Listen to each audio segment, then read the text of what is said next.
Alors, le principal défi quand on fait une acquisition, moi, pour avoir tenté à plusieurs reprises de le faire, c'est l'humain. Alors, l'humain qui vend et l'humain qui achète ne sont souvent pas assis sur la même chaise. Et il y a beaucoup de perceptions, beaucoup d'attentes à gérer. Et donc, ça demande énormément de souplesse de la part de l'acquéreur. Mais quand même pas trop.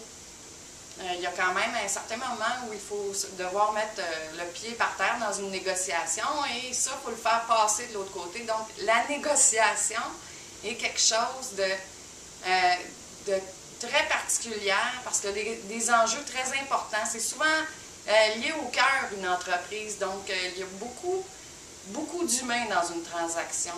Et sincèrement, je dirais, si on peut avoir des intermédiaires, là, moi, la prochaine fois, j'aurai un intermédiaire.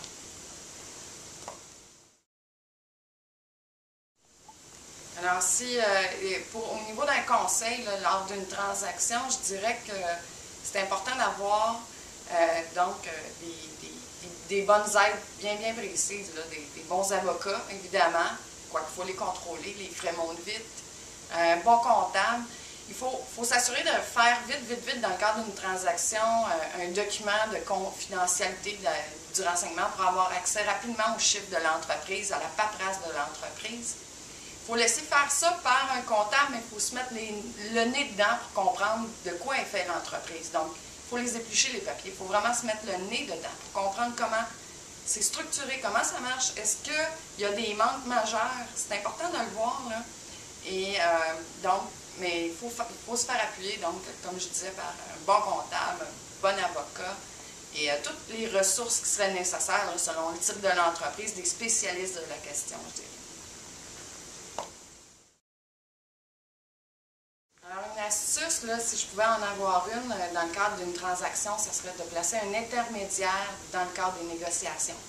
Parce que quand on veut acheter une entreprise, règle générale, on la veut. C'est inscrit dans notre visage, c'est inscrit dans notre corps et ça nous donne une faiblesse au niveau de la négociation. Au même titre, le vendeur a aussi cette problématique-là. Donc, il y a trop d'humains et avec un intermédiaire, ça coupe un petit peu tout ce schème-là puis ça nous ramène exclusivement aux chiffres et je pense que c'est ça qui est important dans une transaction, c'est les chiffres. Alors, un intermédiaire, ça serait une très bonne idée.